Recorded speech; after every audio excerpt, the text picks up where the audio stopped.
Welcome to the Legit Football NFL podcast. Brian McFadden here, co-founder of Legit Football. We are live on YouTube. It is Friday, March 3rd, 2023. The NFL Combine is happening as we speak. As always, we've got headlines to cover. We've got a really fun main topic that came about from a story from Legit Football, but also was brought up on Twitter. There's some polls. Our friends from All 22 got involved. We're going to talk about that. It's not just going to be me. I don't roll solo in this joint.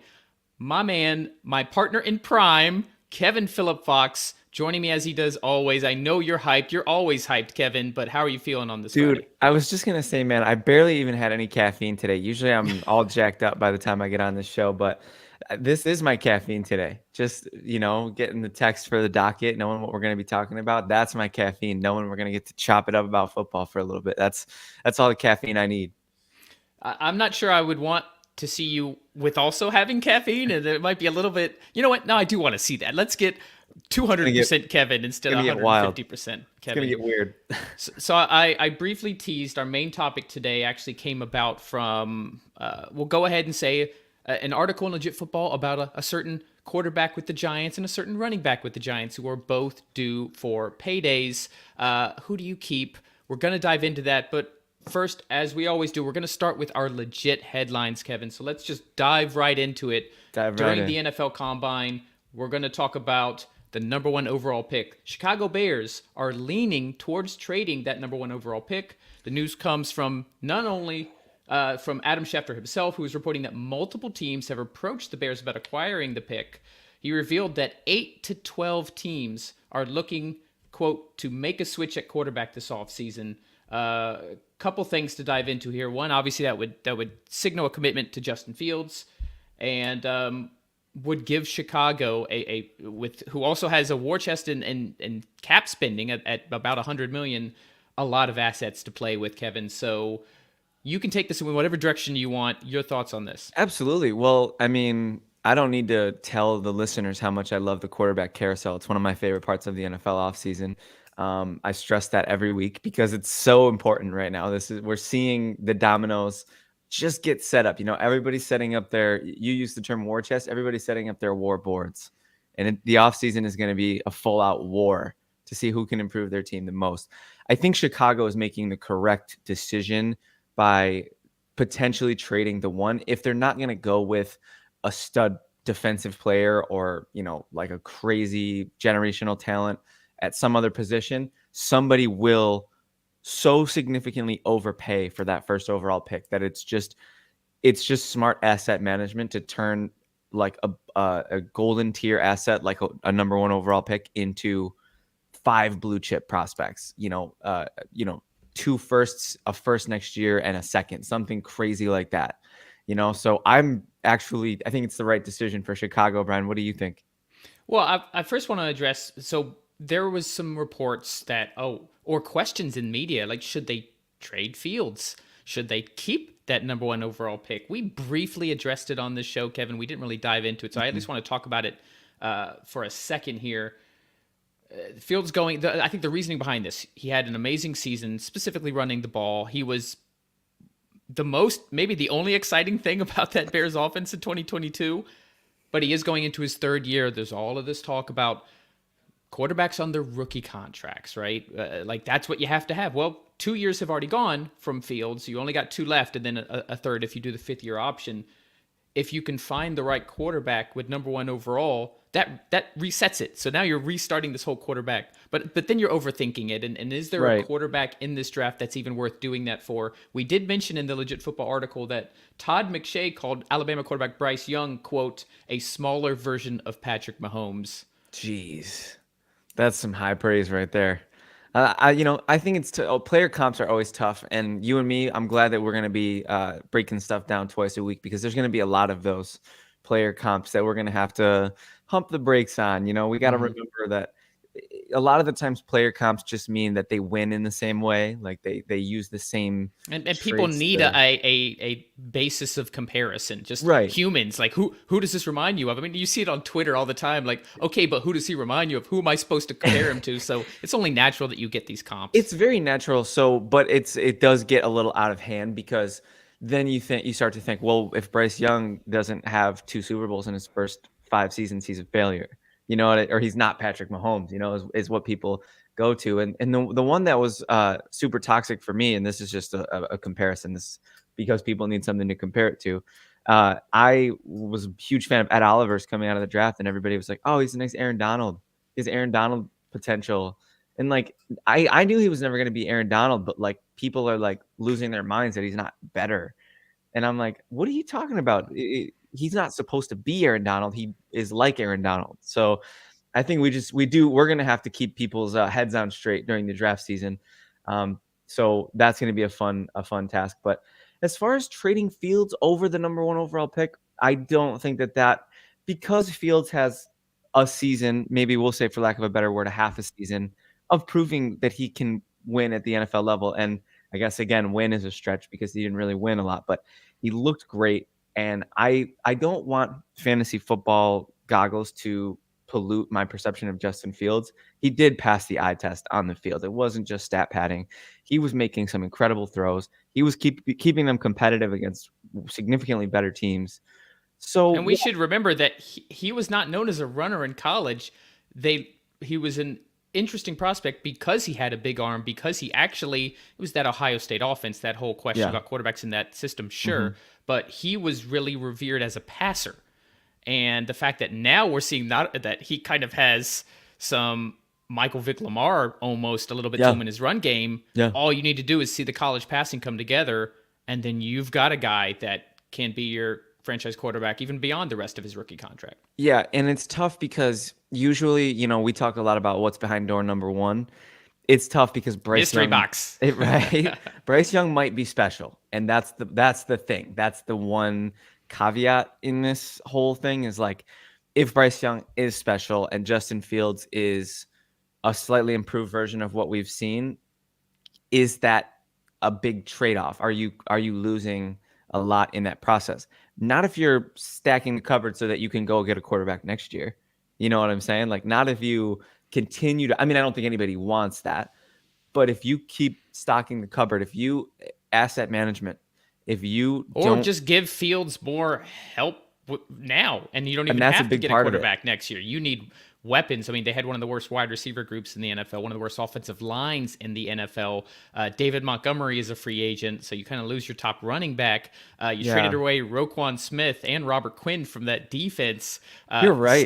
Stock the cupboard for the quarterback you have that you drafted in the first round 3 years ago. Well, and there was so much made last year of how little they were doing to help him, and we saw it.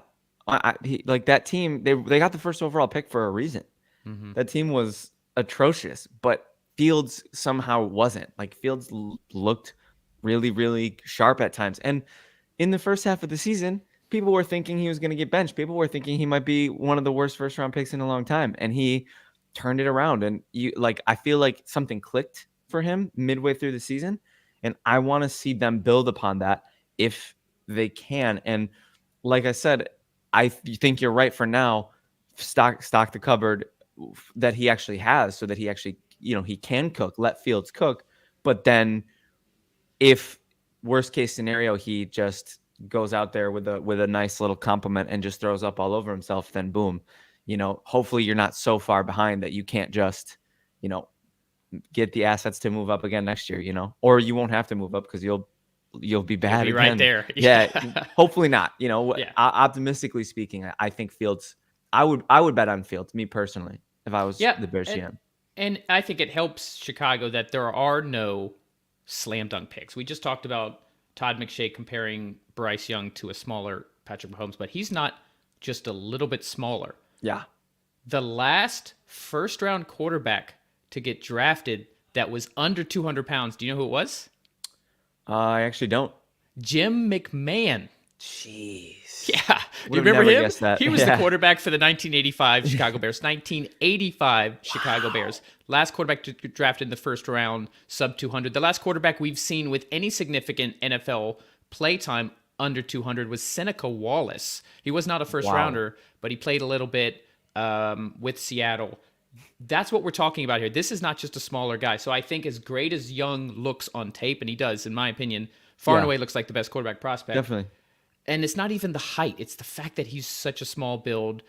Do Yeah. you really trade away Justin Fields to draft this guy? If he gets hit by a 300-pounder, is he done? So I think That's that makes their decision a little bit easier. Yeah, definitely. If Young was like, say, Trevor Lawrence, for example, I feel like it would be a little easier. Yes. Young is like, so there every year there's these crazy quarterback, there's so many crazy quarterback draft takes, and we have the extremes, right? So we have the Trevor Lawrences where it's like, oh my God, if he's not the next, if he's not Tom Brady, then he's a failure, sort of thing. Like not literally, but basically, like all that hype. And then we have last year when we have one quarterback in the first round and they maybe could have gotten him in the second. And all the buzz for Malik Willis, and he ends up going what, in the third, correct? Yeah, correct. Yes. This year kind of feels like a nice little middle where it's like we got a couple guys. They're going to be a lot of first round quarterbacks because of how many quarterback needy teams there are and just the situations. There's going to be four. Like Pickett was the only one, and he didn't go till 20. There will be four most likely before 20 this year. I think so. I think so as well. I think if any of them are going to slide out, it's probably Richardson, just because there's such a wide. Like I saw something today that said he had a 53.8 completion percentage at in college. That's tough. His accuracy is a big concern. Accuracy and consistency, but his physical tools are off the charts, and we will see more because he is fully testing at the combine. So Quarterbacks exciting. go tomorrow. I believe. That's so exciting. So Monday should be a good show to talk about that. We will revisit a little bit more later in the show. Some news coming out of the combine. Let's go ahead, Kevin. Jump to our next legit headline because I'm excited to talk about this main topic. Me too. It was sparked a little Chomping bit at by the bit. that Twitter conversation. Released. So this is not the only time we're going to talk about players that are released, but the three big ones. We actually had a video up from our newest member of the legit football team, Rachel Smith, who she'll be on the podcast on Monday, talking about the three big names that have been released or are imminently going to be released so far, and that's Leonard Fournette, who claims that he asked for his release from the Bucs and that there's no bad blood there. Kenny Golladay, which was probably the least shocking of all these names. Wow, what a bust. Although Marcus Mariota is the third one, might also give him a run for his money because he got benched, replaced, and then left the team. So none of these. Fournette may be a slight surprise, but not really a big surprise. Fournette himself, one of the league's least efficient running backs at only 3.5 yards per carry. That Bucs rushing offense was essentially non-existent. Kenny Golladay, the release will save $6.7 million in cap space. Here's the fun fact: he made $36 million for 2 years with the Giants, and we put this. Rachel had this in our video. That's 843 catches. That's $837,000 per catch. God, that is the greatest thing I've ever heard. So we're going to talk about the Giants a little bit more. So let's give this a little bit of room. Definitely. And I know this was before Joe Shane was there and Brian Dable, but man, is this one of the worst free agent signings in the history of the NFL? I think you might be able to make a case that it's the worst just because of how much he was paid and how just ironclad the first couple of years of that contract. Like you couldn't get out of that before this year. This was really the first year there was like an out. And wow, did Kenny Golladay just turn out to be such a bust? They didn't even play him. Like he had certain games where he wasn't even getting a snap. It was like for this current regime. And it's the sort of thing where it's like, you got to play the guys who are hungry. You got to play the guys who are showing up and who are trying to like get on the field, like Golladay, his effort level. Like, man, if you ever watched a Giants game when Kenny Golladay was out there, it just looked like he did not care. Painful. It was painful. And, I think if anything, I think his market is going to be 1 year, prove it, maybe vet minimum. Like literally, I don't think he gets $4 to $5 million. I don't think anybody's gonna give him anything because that was a really bad look. And there's always you'll see he's a wide receiver, so you'll see it's not just me.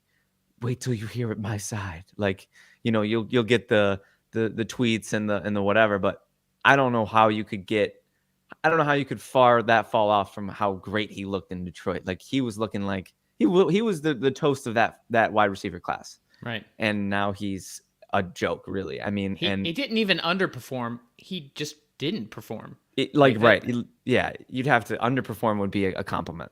I think you're right. It could be, I don't know quite vet minimum, but probably not that much more than that. We're talking about like a $1 to $2 million 1 year. Prove that you can be a wide receiver 3 on our team, essentially. I mean, it's not a bad salvage project. I don't hate if a team goes out there and maybe like a competitive team, maybe like a winning team with a good culture goes out there and throws a little hat in the ring and just says like, yo, Kenny, come catch passes from a Mahomes, from a Josh, from a whatever.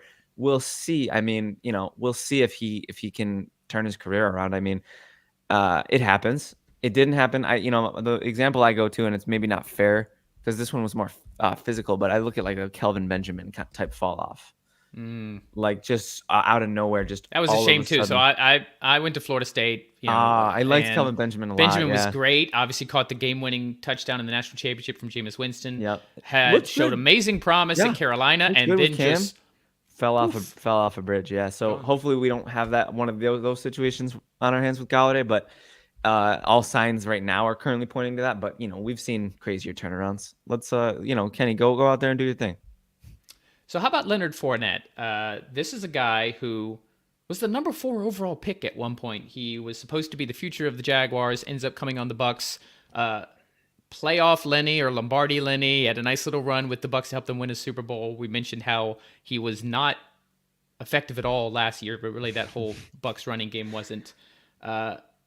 Somebody will sign him, but would he get a starting job anywhere, Kevin? Yeah, that's a good question because I feel like, yeah, you're right. Watching him, he did not tote the rock effectively at all. It really kind of he felt like a plotter, to be honest with you, which is a term that I hate to use. But he felt like a plotter. Remember, there was last offseason, there was all that news about, he gained a bunch of weight, and Yeah. I don't know, and we had that on Legit Football, so maybe there was some truth to that. It's tough. I mean, I will say he's still got some chops as a receiving back. Like he does run some effective routes and he makes some catches, and he was a pretty good lock for a couple catches a game last season, which was nice. I mean, he did help Brady as a safety blanket. He was very effective in that role. So I would be interested in, again, I think all these names are like, I think the ship might have sailed on their primes of their career, all three of them.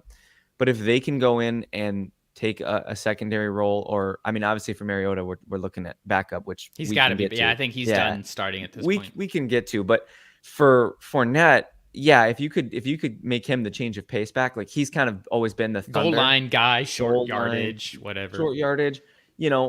I think Leonard Fournette, I mean, given his profile, I mean, he's pretty decent at pass protection. So I think that's another thing. Like, he could be a nice little third down, throw him in there and have him, take on a defensive end. He should be able to, given his size. But yeah, the Fournette, that's not too surprising. But Mariota is a name that he did have some flashes in Atlanta. He wasn't like horrible. He ran the ball really effectively. He had flashes as a runner. He actually, I think, was pretty horrible as a passer. I think that's fair. Kyle Pitts can directly tie his lack of production to start the season with the fact that Mariota just couldn't hit him. I mean, I drafted Pitts in one of my redrafts, and obviously did not finish very well in that season. It just completely killed me. But I watched a lot of those games, and sometimes it was like 5 yards off. It was not even like, he just missed him. Like, his accuracy was awful, and Pitts' strength is his athleticism as a downfield threat, and if you have a quarterback that can't hit him. So I do think there's some issues with passing from Mariota that we saw. But I mean, in that Falcons offense that really likes to run, he did show some juice there. All right, yeah. I would like to see him, latch on again, hopefully with a contender. That's always kind of like the hope for like these older players. Like, I mean, I hope Mariota doesn't delude himself into thinking that he's gonna go somewhere to compete for a starting job. Like, that would be not ideal for him, because I think he's already lost out twice now. Yeah, in Tennessee and Atlanta. And the Tennessee thing was weird because, like, didn't it kind of feel like he was on a good trajectory there? Like, I remember they were like going to the playoffs and stuff. His rookie season, he showed some promise, but then as soon as they put in Ryan Tannehill, he ran that offense so much more efficiently. Did wash him. Yeah, that's true. That's fair. So let's stay in the quarterback realm and move to our next legit headline. Talk about the QB carousel, which I know, Kevin, you're so excited about. Who needs coffee when you got the QB carousel? Literally. New Orleans Saints quote, ready to sign Derek Carr. The insight comes from ESPN's Jeremy Fowler, who said that the Saints are ready to, quote, get something done with Carr. Multiple Saints reporters have also indicated that the team has locked in on Carr. Saints general manager Mickey Loomis told reporters on Wednesday that he regards the four-time Pro Bowler as a long-term solution. But here's the caveat here, Kevin. They're playing the waiting game because I don't know if New Orleans is Carr's first choice or if he wants to have a bidding war. Yeah. Obviously, the Jets are involved here, but the Jets are waiting on Aaron Rodgers in the darkness retreat, and the fact that we still don't have any news there is telling, but also a little strange. Yeah. So how do you feel about the Carr situation in general, him potentially ending up in New Orleans, and we can throw in a little Rodgers talk if you want as well. I absolutely love the fit of Derek Carr in New Orleans. I've always liked Derek Carr more than consensus. I think the league views him as like average or even like sometimes below average. I think he's an above average starting quarterback. And I think Vegas kind of didn't really set him up properly at all. He had some good years. They had some good years. 1 year removed from the playoffs.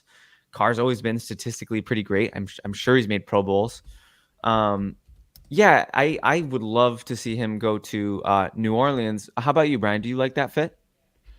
I think that he could boost the Jets better because I think the Jets have a lot more pieces in place. The Saints have an aging defense, to say the least. I think we mentioned earlier in the week that Cam Jordan could be a trade candidate. Marcus Davenport, I believe, is a free agent.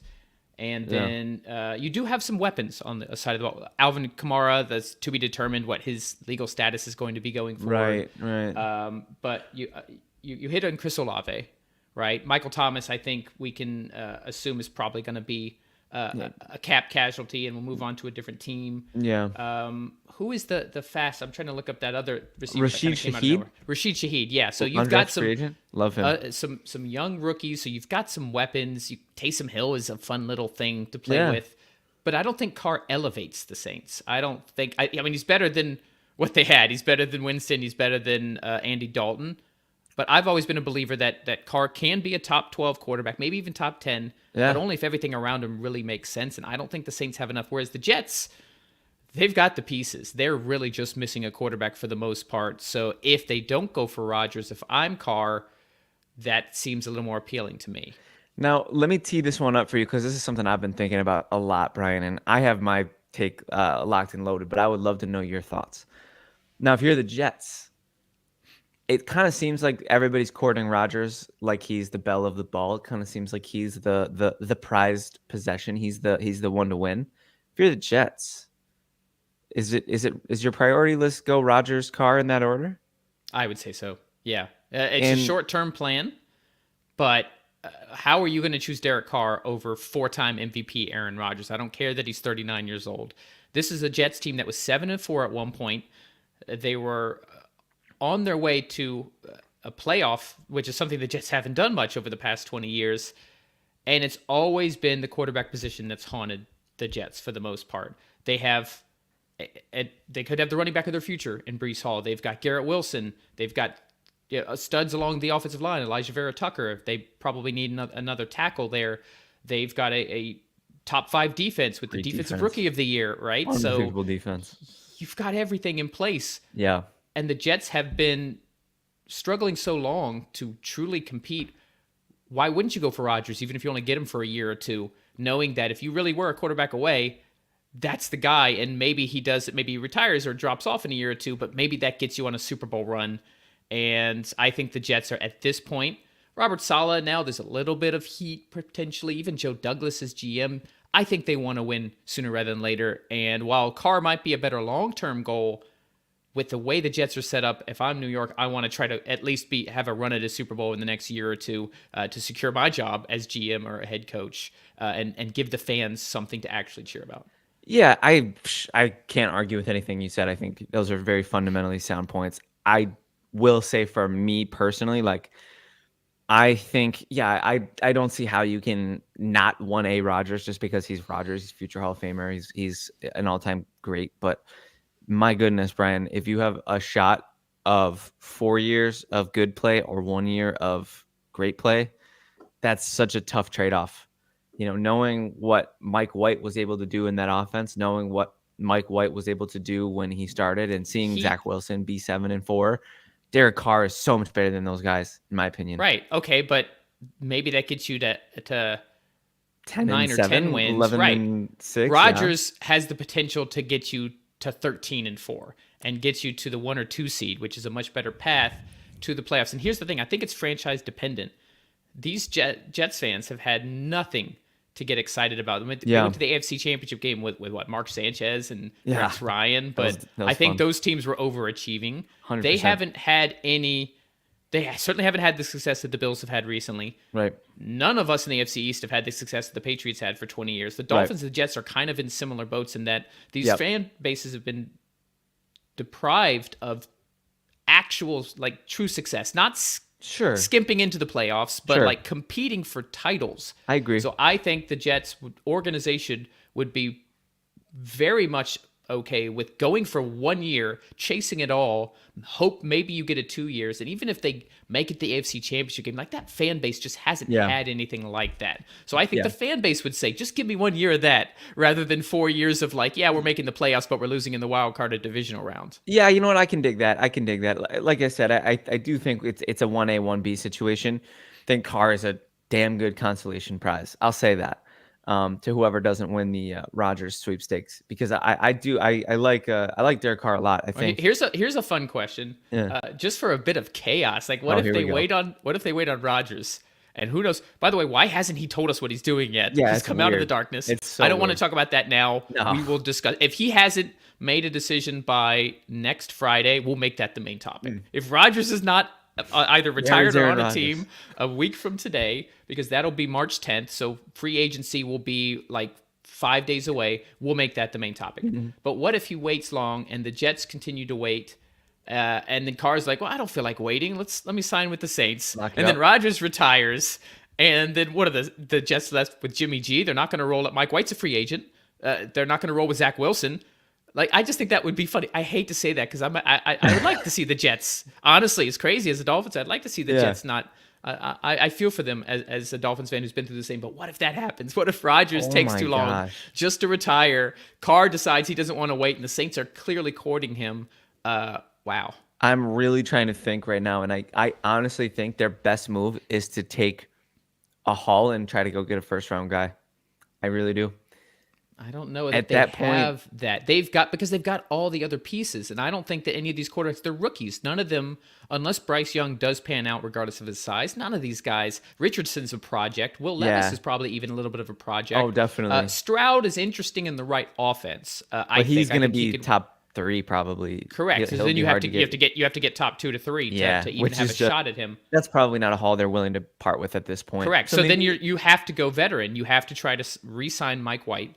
Or you have to bring in a Jimmy Garoppolo, who is connected to Saleh from the 49ers, who is not a great consolation prize. Better than what they had, but... You trade for Trey Lance. Boom, mic drop. But how do we even know that Lance is a guy worth trading for? Yeah, that's a good question. Just because the Niners spent 3 first-round picks on him, I'm still of the mind that Purdy's the better option. Oh, I definitely. know he's going to be, because Purdy came in as a rookie, a 7th-round rookie, and already ran the offense better than we've seen from Lance. Not in his limited regular season, but he's had 2 off seasons because of when he was drafted to run this offense. Purdy comes in and does it better. So I am not high on Lance. Why would you do that unless you could get him really cheap? He might need a change of scenery. Like, I mean, it doesn't seem like it's a good fit. I mean, it felt like a good fit. On paper, it's a good fit, but it hasn't worked out. And, everybody wants to say, oh, we don't know that, yada, yada. We don't know that. But I do like that you've gleaned enough to say, like, hey, I've seen enough. I got it. Because I feel like that's something that most NFL GMs are too stubborn to do. And we've talked about this before, but sometimes it's okay to say, that's not my guy. And I thought it was my guy, but it's not. And I'm going to try to grab another guy. Sunk cost. I mean? Yeah. Sunk cost. Like, just recognize literally that, okay, we made a mistake. It didn't work out. But rather than continuing to try to get it to work out, let's pivot quickly. I think Howie Roseman's a great example of somebody who does that well. Right? Absolutely. He misses in the draft on wide receiver. Okay, fine. Let's trade for A.J. Brown. Yep. He misses at quarterback and Carson Wentz. Let's get some insurance with Jalen Hurts in the second round Boom. because we're not quite so like that's the That right way diamond. to do it. Diamond in the rough.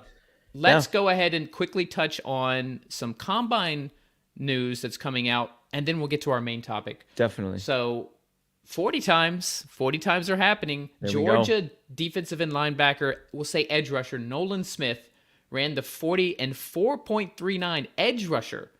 This is the fastest time. These were faster times than NFL stars like Saquon Barkley, who ran 4.41. Justin Jefferson ran 4.43. Stephon Diggs, 4.46. This is an edge rusher who ran faster than all three of those guys. Also jumped 41 and a half inches in the vertical, which is better than elite receivers like Devontae Adams, 39.5, A.J. Brown, 36.5, and C.D. Lamb, 41.5. Smith, 6'2", 237 pounds, not that productive at Georgia. Only had 18 tackles, 7 for loss, and 3 sacks. That was a stacked Georgia defense in his defense. Yep. And one last note, and then we'll get your thoughts. Daniel Jeremiah of NFL Network said that Smith reminds him of Eagles defensive end Hassan Reddick, who we all know had a fantastic season to help the Eagles get to the Super Bowl. All right, I've teed you up. Oh, yeah. Is this just fun news, or is this the kind of thing that makes you pay attention to a prospect like Nolan Smith? Definitely the second one. Definitely the second one. If your ears don't perk up hearing that an edge rusher ran faster than Justin Jefferson and Saquon Barkley and Steph Diggs, then you're not listening. You're not paying attention. That's fun. That's exciting. I mean, it's fun and it's awesome because here's the thing. Nolan Smith, this guy, 4.39. You know what edge rusher wins with speed? Von Miller. You know what edge rusher's been around for freaking, however many years. Like that's a skill that can age properly on an edge. If you win with speed, you win with bend. That can be a very, very long-term way to win in the NFL. So I like that a lot. I think you gotta look at everything, right? You gotta look at more stuff, and the production it's weird how little production matters in today's NFL drafting world. Like it should matter maybe a little more than it does. But Tom Brady did not have much production at Michigan. I know that is like it's so hard to use the GOAT as a comparison, but it's a data point. Right. They say the old exception, not the rule thing. But I really my ears are perked up at hearing a edge ran 4.39. What do you think? Yeah, same. I mean, it helps me pay attention because if I'm just looking at his stats, I'm like, okay, whatever. But that kind of and along with the vertical jump, so that's mean he's not just fast; he's explosive. So this could be a guy who either is raw from a technique standpoint, okay, that can be coached, or as I mentioned, was just in a defense that was so freaking good and loaded with first-round talent that there just wasn't as much room for him to get in. I think I heard him say a quote is saying, "Hey, I wasn't as good as those guys. I want to be good. I want to be that good. But the reason I didn't play as much is because, I mean, I had Jalen Carter next to me, right? You got these insane talents on the Georgia defensive line, one of the best defenses we've seen in college football in years, if not more. I'm intrigued. I want to see more. Yeah, I mean, there's nothing else to it. This guy's got my attention. Yeah, that's definitely something that you gotta earmark it at least and pay attention to the rest of his numbers, pay attention to his team visits and all that fun stuff. And yeah, we might see we might see our first skyrocket up the board. He made himself some money. I'll say that at the very least, just doing that alone. That's the beauty of the combine. He is getting drafted. That is a 100% certainty for sure. And drafted high. Probably. So with regards to fantasy football, you're going to like the segue here. I love it. Edge rushers. Normally, you're only talking about edge rushers for IDP, right? Individual defensive position. But there is a new type of fantasy out there called All 22. I have partnered with those guys. We've worked with them. We did an All 22 legit football league last year. And that leads directly into our main topic because we had an article on, I think it was yesterday's or the day before's legit football saying that keeping Daniel Jones could cost the Giants Saquon Barkley. It came from Ralph Vacchiano of Fox Sports, who thinks that Jones' contract demand, which is now over $45 million per year, it seems he fired his previous representation, got new representation, will make it hard for them to keep both. If they do sign Daniel Jones to also keep Saquon Barkley, let's talk about the franchise tag. The Giants hope to use the franchise tag on Barkley, but if they can't get a deal done with Daniel Jones, chances are they're going to use the tag on him. And if they do that, then they have to actually negotiate a long-term deal on Barkley before free agency hits, which is on March 15th. Point is, it's very unlikely that they're able to keep both. Well, I was on Twitter, and our friends over at All22 referenced this exact article, tagged us, thank you guys, and put up a poll saying, who are you giving the money to? I'm actually going to read their tweet. So both players found major success in their first year with Joe Shane / Brian Dable. According to Legit Football, the Giants might need to pick one to stay and let the other to leave. If you're the general manager, Kevin, and this is what our main topic is, what's your pick? Are you going for Daniel Jones at $45 million plus a year for, let's say, 3 to 4 years? Or are you going to go with Saquon Barkley, maybe in like the 13 to 15 million range over 3 years? I'll give you one more bit of info. And by the way, we are going to take different sides of this because we have different opinions on this. Absolutely. The people think it should be Saquon. 68% to 32% think that the Giants should pay Saquon instead of Daniel Jones. Kevin. Okay, you're giving me the floor? You go first, my friend. Thank you, counsel. Oh, I love it. Got the glasses. No gray wig, but he got the glasses. I'll take it. Next time. It's in the mail. Okay. Listen, here's the thing. Quarterback is king. Everybody knows it. Passing, it's a passing league. You hear that every single day. Every single analyst will say it's a passing league. It's a passing league. It's true. I can't argue that. That's not something that I'm going to argue. What I'm going to argue is that you look at what you have in terms of a sure thing. You look at what you have in terms of the highest possible ceiling of your offense. That offense was a primarily rushing attack, and Danny Dimes helped with being mobile and being, active on his feet. But Saquon Barkley was the engine of the Giants offense last season. He was the one who got the ball rolling. He was the one who was making plays in the passing game. Saquon Barkley is an elite talent. He's a top 5 running back in the NFL when he's fully healthy. And he's not asking for a crazy amount of money for a top flight running back. So you pay Saquon Barkley that money. You have so much extra money to go spend at the quarterback position. You lose out on Dimes, you become a big, big, big player in the quarterback carousel. And that being said, if you can know that for sure before the dominoes fall, you can get your hands in the pot for one of the big names. You can go after, maybe probably not a Rodgers, but you can go after a Derek Carr. You can go after a Jimmy G. You tell me Jimmy G and Saquon isn't better than Danny Dimes and Matt Breida, Brian? I think I'll take Jimmy G and Saquon over Danny Dimes and Matt Breida. With respect to Matt Breida, he's very fast. I loved him in Buffalo, but that's besides the point. Look, if you want to continue building your team successfully, you do not want to pay $45 million a year for a guy that you're not even that sure about. Look, Dimes had a great season. I don't want to take anything away from it. I was on this podcast saying he was a 8 to 12 fringe type quarterback. I think you might have laughed at me when I said that. And I think that's fair that you laughed at me when I said that, because I think Dimes, if the floor falls out, which is possible, and a year of tape with Dimes in the new Daboll system, we might see the floor fall out. We might see Dimes turn back into a pumpkin, and we might see him be a 20th to 16th, maybe future backup level quarterback. And do you want to pay that player $45 million a year? I think not, counsel. Thank you. I need glasses or some sort of prop You because do. I'm behind the 8 ball here. I'm already at a disadvantage here. All right. Counsel, counter argument. I don't really know how it goes in court. I'm up. The last time an elite running back won the Super Bowl, you have to go back to Terrell Davis in the late 90s. He was the Super Bowl MVP, I believe it was in 98 for the Denver Broncos. That is what it's your definition of success. Do you care about getting a guy like Saquon, who could be a future Hall of Famer? He's had injury issues, but he certainly has the talent.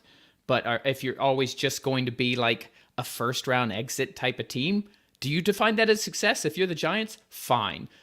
Don't pay Daniel Jones, which I believe is a little bit too much for his talent. I agree with that. The contract demands. However, Saquon is not the guy. And no running back, Bijan, no running back is going to take you to the promised land in 2023 in the modern NFL. You have to have a quarterback. You have to be able to attack the ball through the air. You can have a fantastic running game. Mike McCarthy just came out. They've sent Kellen Moore off. He's now in LA with Justin Herbert. Mike McCarthy says, I just want to run the ball. Great. I am now probably not going to pick the Cowboys to make the playoffs this year. You can want to run the ball all you want. It is not the most effective way to win football games. Even building up your defenses, great defenses can only get you so far. We just saw this amazing Eagles team top to bottom, and they got beat by a quarterback who's just playing at the top of his game. I don't think Jimmy G is a great equivalent. I would not rather have Jimmy Garoppolo and Saquon. Now, if they were picking at the top of the draft and there was an amazing prospect, I could get it. But they're at number 25. That's the product, unfortunately, of the success they had in their first year with Shane and Dable, is that they made the playoffs and won a playoff game. So they're in the bottom third or fourth of picking in this NFL draft. All the top prospects we mentioned, Kevin, are going to be gone by that point. So then what is your choice? Let's say you do get rid of him. You get a bridge quarterback.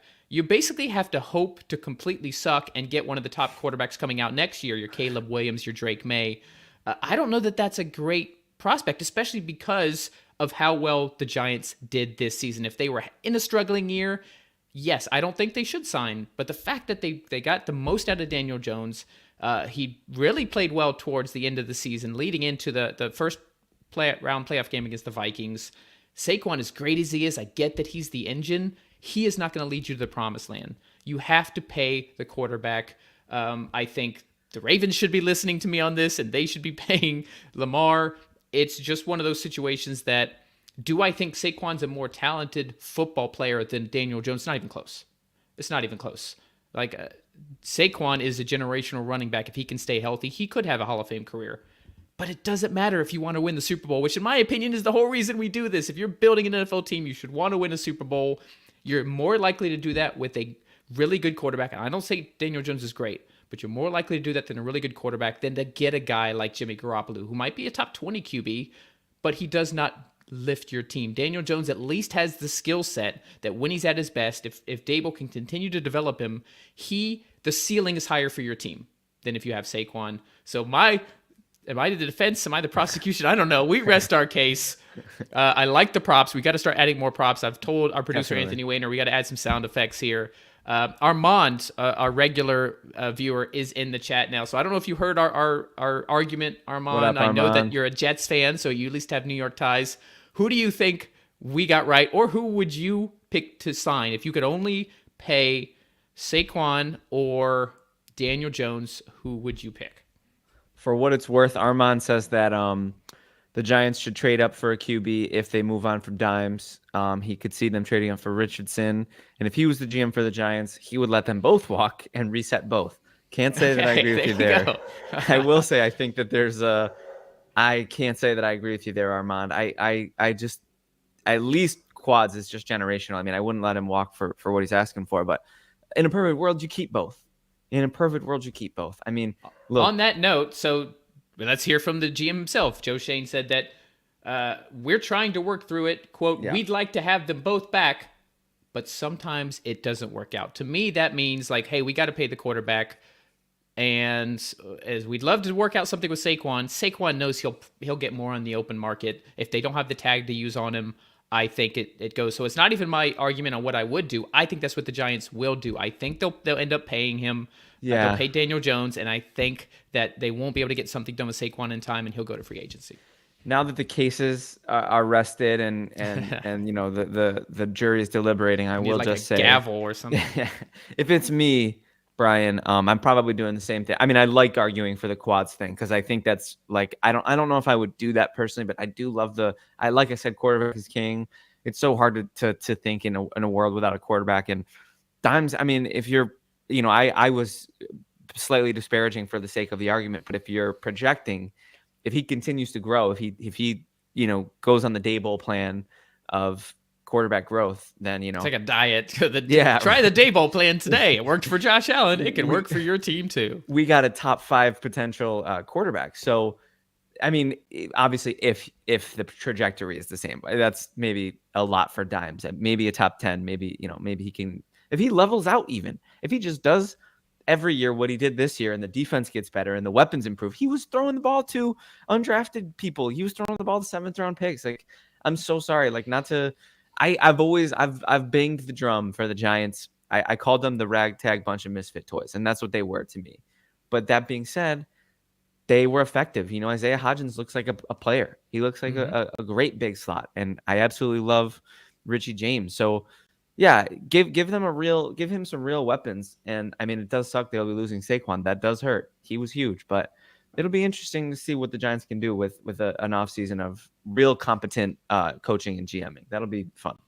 Armand has a pivot question. What teams will be in on Saquon? Let's assume he goes to free agent market. The running back market is deep. Agreed there. There's something like 15 to 20 running backs who you could make an argument could be a starting running back in the NFL. Not to mention one of the biggest or best classes in this rookie class is the running back class as well, obviously led by Bijan Robinson of Texas. Yep.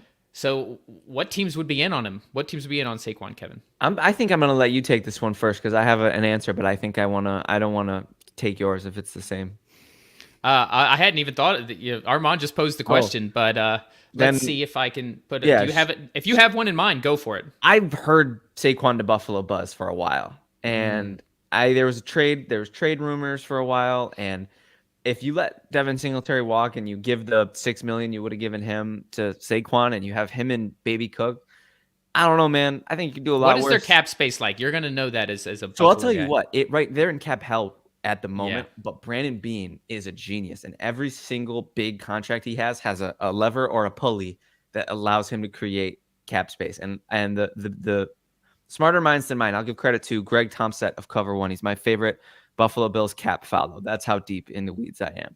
He projects the Bills to restructure Josh Allen, Deion Dawkins, Trey White, and a lot of those conversions are going to create cap space. He's going to convert their salary to signing bonus, and then you know how that works. It's one of those. It's a lever. It's a pulley. He projects. If you have the cash for it as an organization, it's a great and the Pagulas, cap saving move. Yeah, they've ponied up their whole regime here. So I would project the Bills to have somewhere between like 20 and 40 million when all is said and done. So right now they're in the red, but I think when the new league year starts and all these moves come in, I think they'll have the money to maybe bring back a guy and maybe bring in a couple guys. So Quads that's an interesting name. I'll just throw it out there. Well, because here's why I asked, because we found as great as the Bills were and have been the past couple seasons, once again, they were my Super Bowl pick. Yeah. We definitely saw some glaring weaknesses. Toward the offensive line. Pass rush, unfortunately, once Von Miller went out. And now we have to talk about the secondary. Jordan Poyer doesn't want to spend half his money on taxes. He's gone. Yeah. The unfortunate thing that happened to DeMar Hamlin, so you can't even count on him being a development safety. Tough. The cornerback outside of Tre'Davious White, I mean, Kyrie Elam, does he take a leap? The point is, Edmonds looks like he could be gone, so you might need another linebacker. You're right. So there's a lot of holes. So you've got all these things to fill, and the Bills are so good. Do they really want to spend money? I don't think they're a Saquon away. I'm going to walk back to... No, hey, you made your move. I'm making the counter. You're scaring me, though. It's always a fun game. All those names that you just said, I'm gonna need a deep breath over here, man. That's a lot of names. So Armand mentions Buffalo or even the Dolphins.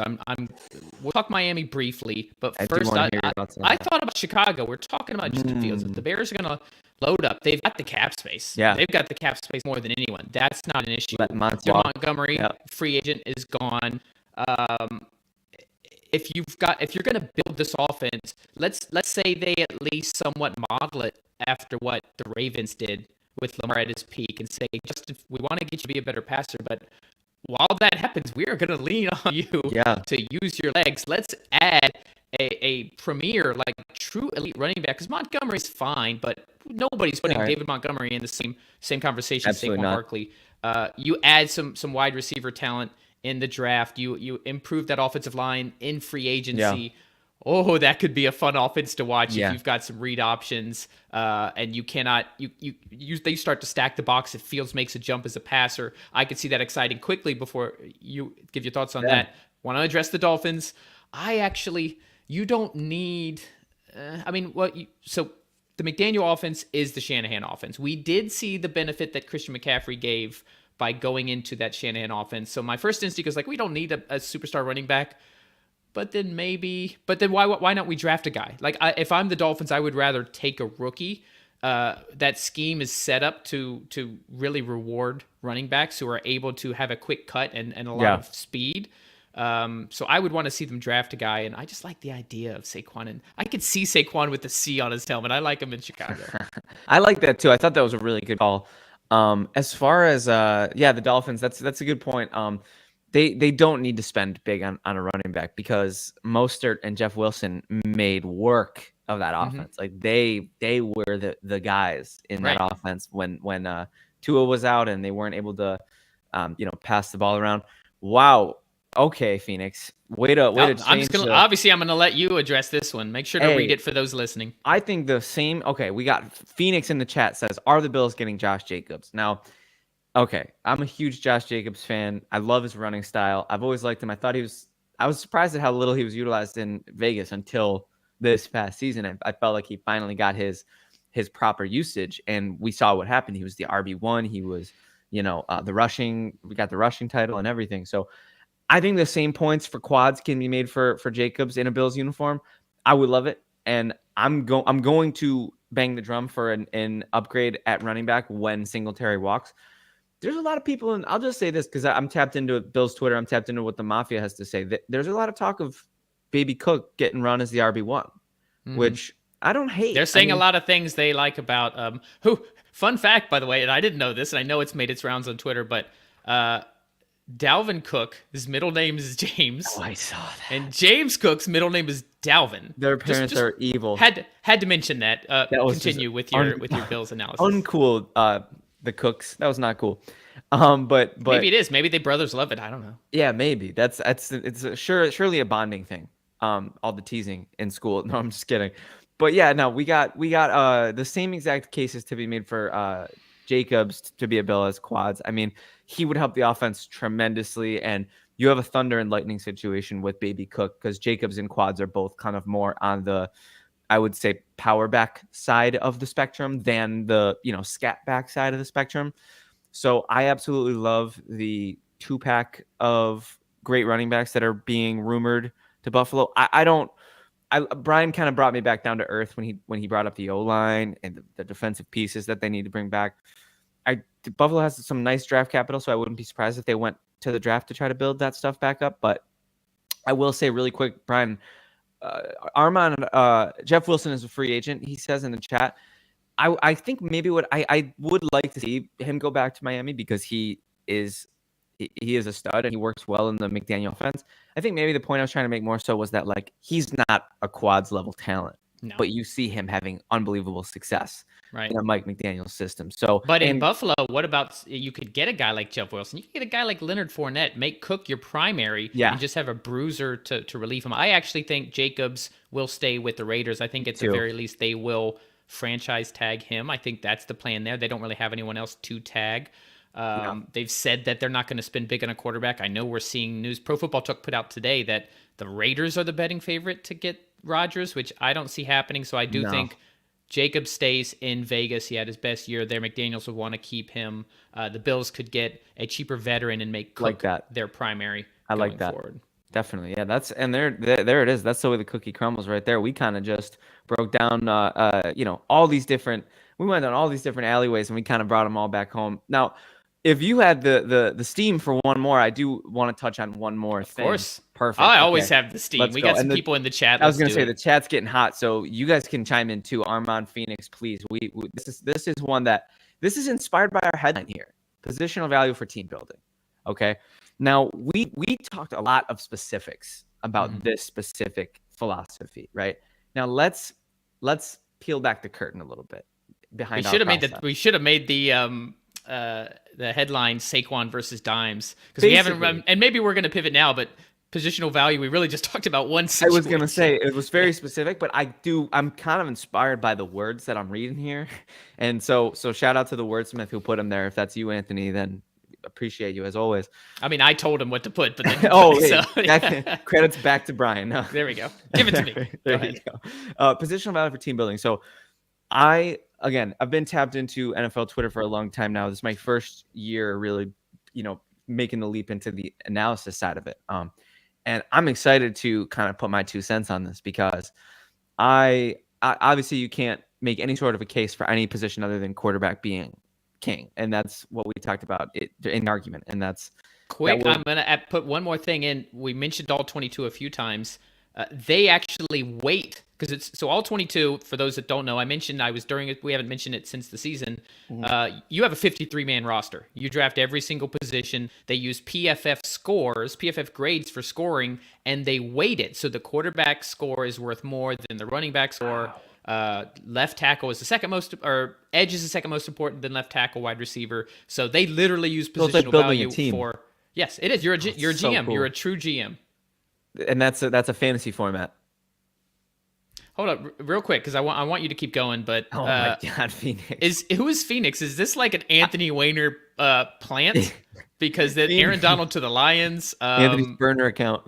Yeah, Anthony's he's not producing the show. He's just behind the scene creating a YouTube account so he can put it in there.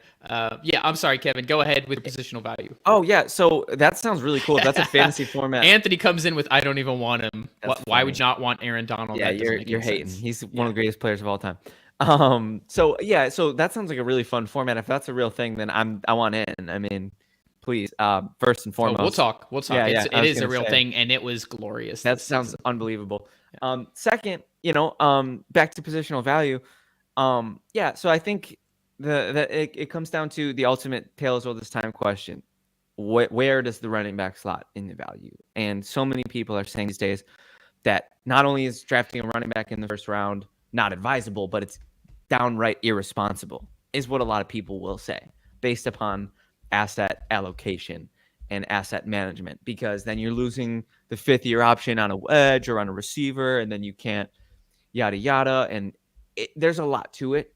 And I think there are generational talents like Bijan Robinson who will always command a first-round draft pick, because if you're a team that could use a running back that would, elevate you, then it's not. I don't think it's a bad. I personally don't think it's a horrible investment, but it has made the rounds on NFL Twitter, Brian, over the years that first-round running backs are irresponsible. Do you agree? So what I was looking up while you were doing that, I was looking up, there was this great thing on Twitter, and I was able to find it in time. Okay, good. That has the last 13 Super Bowl winners, who the leading rusher was, and what their base salary was. Yeah. So this was done before the most recent Super Bowl, but even this Super Bowl was a 7th-round rookie. Yeah. So that just adds to this. Yeah. 2021 Rams, Cam Akers, 1.17 base salary. 2020 Buccaneers, Leonard Fournette, $2 million base salary. That's so even inflated. Fournette, former first round, only $2 million because he was on his second team. Yeah. 2019 Chiefs, Damian Williams, 1.05. Remember, a lot of people thought he might have been the MVP of that game. Yeah. 2018 Patriots, Sony Michel, $480,000. I'm not going to go through the highest one on here. This is funny, by the way. The highest one on here, 2013, the Seahawks, when they won their Super Bowl. Take a guess who the leading rusher was. It was $2.5 million base. Well, my guess would be Marshawn Lynch. Was it Percy Harvin? It wasn't even a running back. That's the crazy. Highest base salary for the leading rusher for a Super Bowl winner for the last 13, say 14 with this year, was a wide receiver at 2.5. Every other team that's winning the Super Bowl is not paying running back. Okay, continue. No, that's definitely a great point. Does that? Where's my mic? I want to drop the mic. I was gonna say, there's yours. Yeah, take your glasses off, Counsel. No, do you have a thought on first round running backs? First round running back in general. So philosophically, I don't think. I think it's irresponsible for general managers to have any hard lines in the sand. There you go. Okay. Yeah. I think most teams in most years should not draft a first-round running back, but to just say you should never draft a first-round running back makes no sense. So let's say the Bills, who we know are capable now of winning a Super Bowl. They've got holes. We just mentioned them. Definitely. But if they have a chance to draft a guy like Bijan Robinson, even if it's at the end of the first round, why would you not? Like, that's a guy that can have a CMC level effect that Christian McCaffrey had with the 49ers. So that's it. I think in most situations, there's just not going to be an argument to be made for a Saquon, for a Bijan, for a Fournette when he got drafted, for CMC, who was a top 10 draft pick. Yeah. Instead of a better position. So it depends on the draft year. Is there a better quarterback? Are you not set at quarterback? Okay, then no, you shouldn't draft him. If they didn't have Josh Allen and Bijan was there, no, you should not draft Bijan. You should try to find a quarterback. There's a flow chart. If you don't have Stephon Diggs, wide receiver, if you don't have an edge rusher, if there's an elite edge rusher at the end of the first round, which there almost never is, right, then the Bills should probably take him. So it's situational. But if you want a more overarching view, I think most situations, most teams, most years should not draft a first-round running back. I'm just telling you right now, as great as they could, you could have Walter Payton, the greatest running back ever, Jim Brown. These are not the guys that are leading you to Super Bowl victories. Yeah, it's definitely true. And I think now when we look at positional value, I think it's pretty safe to say that running backs they just aren't in the top. They might, with all due respect to the position and what they put their bodies through, it might be downright the least important position on offense. Maybe tight end you can make a case for, but it's tough. It's tough because the running backs are I do feel sorry for them because they do take some of the hardest beatings in the NFL, and their shelf life is shorter. That's just a fact, and that's the sad truth of the position. So it's a punished position. It really is. So definitely, I hope the market heats up a little bit this year for the running backs. I would love to see some running backs get paid, but it's always tough when you break it down with stats like that from the Super Bowls, Brian. That just makes it a lot harder. It puts it in perspective. It puts it in perspective because, like I said, I guess technically an organization could have their own definitions of success. Yeah. Right? I don't think the Texans, everybody has Super Bowl success, but if the Texans have a winning record next year, that's success. Yeah. Maybe Dave Gettleman, when he drafted Saquon, he wanted to draft a guy that would go to the Hall of Fame. Maybe to him, that's success. But I think your definition of success should be winning a Super Bowl. And if high-paying running backs aren't getting you there, then having a high-paying running back, you're actually going against your best interest of the team. Armand, basically. Jets fan, as we know, mentions GM Joe Douglas did try to trade up into the late first round to draft running back Breece Hall. Good thing for him, he didn't have to. He ended up getting him in the second anyway. Even that second rounder, not having to pay a first round salary, getting a second round salary rookie for 4 years, I think is generally a smarter idea. I think Bijan goes in the first round. I'd be surprised if he doesn't. Yeah. I agree. But it depends on where he goes, what team drafted him, and who else was available when that draft happens to determine whether I think it's a good idea or not. Super, super situational. And that's how everything should be viewed. That's kind of like the important perspective that is necessary. And that's what we're bringing you here on Legit Football. That's what we do, a couple metrics guys, couple perspective guys, really doesn't get better than Legit Football. It really doesn't. So that is a perfect opportunity to wrap it up. Thank you so much for the guys in the chat. Definitely heated up towards the end.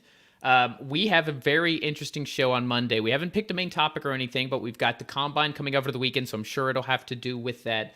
But we've got Jimmy Ray from NFL Stats is going to join us, and Rachel Smith, our newest member of the Legit Football team, who you guys may have seen her latest video on YouTube or TikTok or Instagram. We're going to have a full house, the four of Double us, whammy. having some fun. 5:30 Eastern, 2:30 Pacific on Mondays, and we're always here at 1 Eastern, 10 a.m. Pacific on Fridays. Kevin, any last words as we wrap up the weekend and go hardcore into the Combine for this weekend? I want to thank everybody for listening. I want to thank those for heating up the chat. I want to thank Your Honor. I want to thank the council, and I want to thank the jury. That is my closing statement. I rest my case.